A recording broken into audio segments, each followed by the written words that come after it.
Good afternoon, and I'm very, very painfully aware that I stand between you and coffee. And I'm going to take that responsibility very, very seriously indeed, because I'm thirsty too. There is a street in Salford, just on the Salford-Manchester border in Lower Broughton, called Camp Street. But Camp Street doesn't have a place in gay or lesbian history, it actually has a place in trans history. And I speak to you today, just for the avoidance of doubt, as a transsexual woman. I want to take you back to 1976, February 1976, because that was the year in which the conflict that I was feeling inside as a transsexual person really started to really bubble over to the extent that I couldn't do anything more about it than to start to pursue looking at what my options were.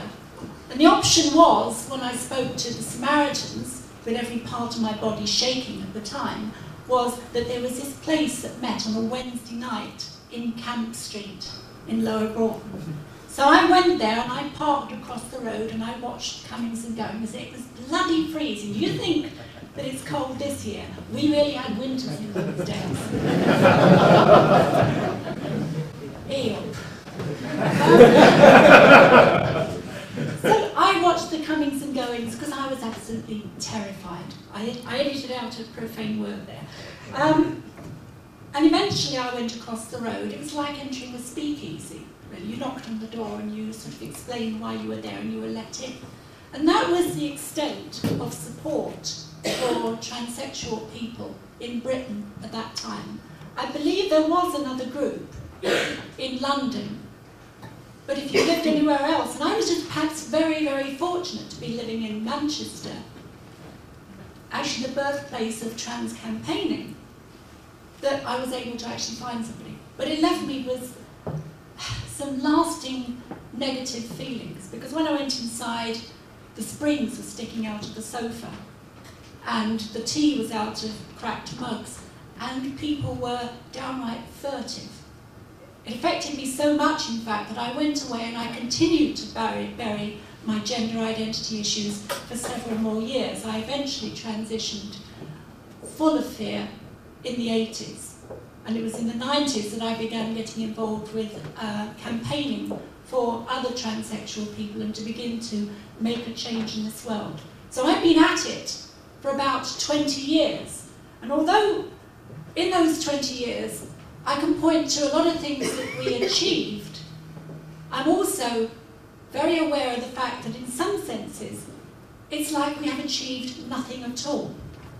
If I go back to 1976, information, for me, for anybody else, there was practically none. If you really dug around in a library, you might find an assertion that transsexual women, people go from male to female, were about 1 in 33,000 of the population. And it was suggested, because of course nobody could possibly want to go the other way, that transsexual men, maybe perhaps about 1 in 100,000, 1 in 104,000, almost practically off the scale. Now I went onto the CIA's website last night, because if you want good statistics about Britain, that's the place to go. I looked at the adult population and I did the sums, and actually if you applied those sums, and in fact there would be 627 trans women like me, and 201 trans men like my former colleague Stephen Whittle.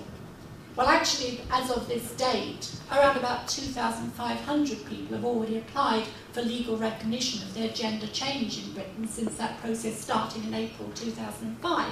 So obviously those figures were wrong. Yet those figures are still being reported as though they are accurate.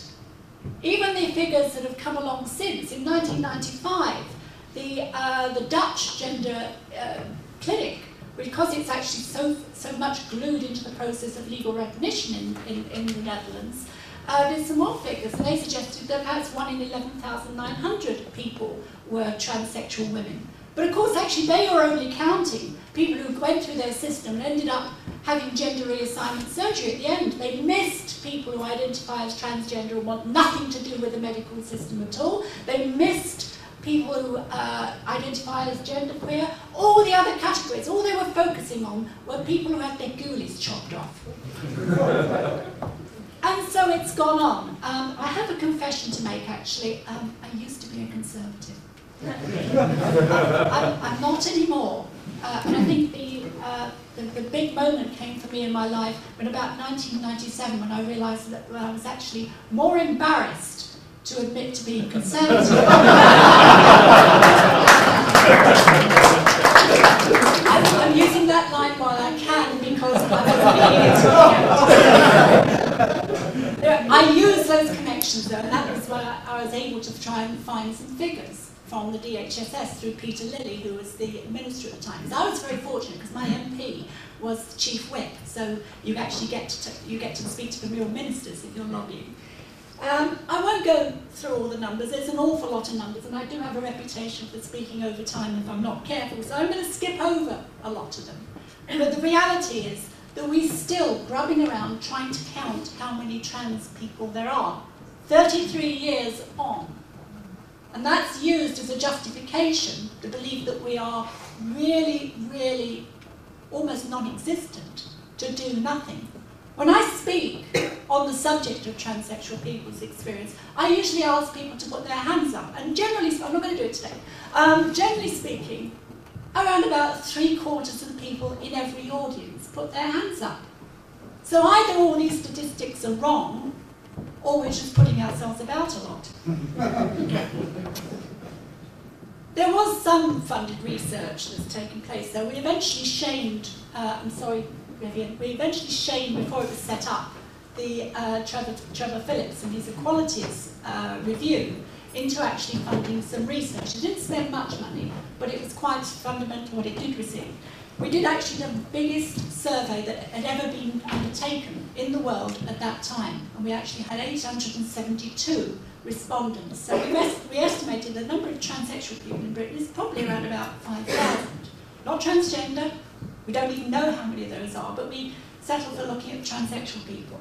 I get short-sighted, so I have to take my glasses off. We found through that survey that 6% of those 872 people had been refused healthcare. 73% of them, 3/4, said that they had been harassed in public. 42% of them said that they feared losing their job. 34% of them, not unsurprisingly, said that when they had not received healthcare in a timely manner, they had considered suicide or self-harm.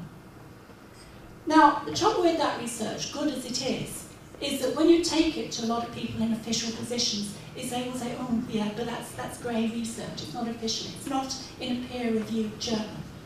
And that is one of the barriers that exists to progress, and it's one of the barriers that we've got to tackle.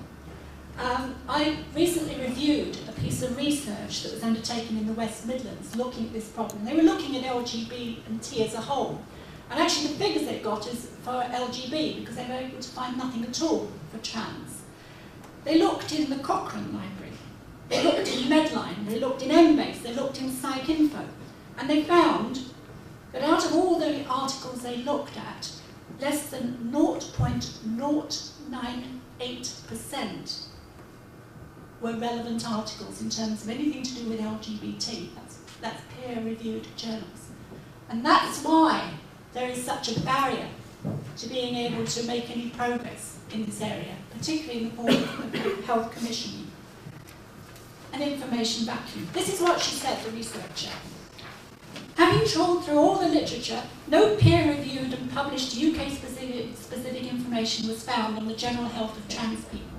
All trans-related publications were about the transition process only.